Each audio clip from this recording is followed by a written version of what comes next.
नमस्कार, मी आकाश झालटे. Marathi one news चॅनलवर आपले हार्दिक स्वागत आहे. चला तर पाहूया आजच्या काही ठळक घडामोडी. अखिल भारतीय मातंग समाजाच्या वतीने साहित्यरत्न अण्णाभाऊ साठे यांची जयंती साजरी.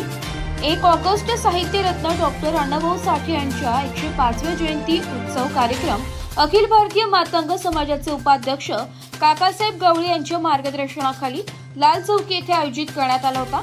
उपस्थित सर्वांनी साहित्यरत्न अण्णाभाऊ साठे यांच्या पुतळ्याचे पूजन करून अभिवादन केले. जयंती उत्सव कमिटीचे अध्यक्ष रामदास साबळे होते. या कार्यक्रमाला माजी आमदार नरेंद्र पवार, माजी नगरसेवक जयवंत भोईर, डीसीपी अतुल झेंडे, उपायुक्त संजय जाधव, प्रभाग अधिकारी धनंजय थोरात, पत्रकार राजू काउतकर, अण्णा पंडित, बाबा रामटेके तसेच गोरख शिंदे, अरुण देशपांडे, महादेव काटेंबे, बंडू गोडे, अरुण संकट, चक्रधर घुळे, संजीवनी पाटील यांच्यासह मातंग समाजाचे बांधव मोठ्या संख्येने सहभागी झाले होते. रवी गवळी, मोहन गवळी, सतीश कासार, दीपक कारके, संजय घुळे, दिलीप खंडागळे, शंकर सोनवणे, संतोष नाडे यांनी सहकार्य केले. उपस्थित पाहुणे यांचा सन्मान अखिल भारतीय मातंग समाजाच्या वतीने करण्यात आलाय. तसेच संध्याकाळी भव्य मिरवणूक काढण्यात आली.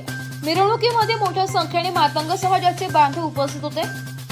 तसेच ओक शाळेतही अण्णाभाऊ साठे यांची जयंती साजरी करण्यात आली. तसेच शशांक शाळेतील विद्यार्थीही लाल चौक येथे कार्यक्रमाला आले होते. तर या होत्या आजच्या काही ठळक घडामोडी. उद्या पुन्हा भेटू याच ठिकाणी. धन्यवाद.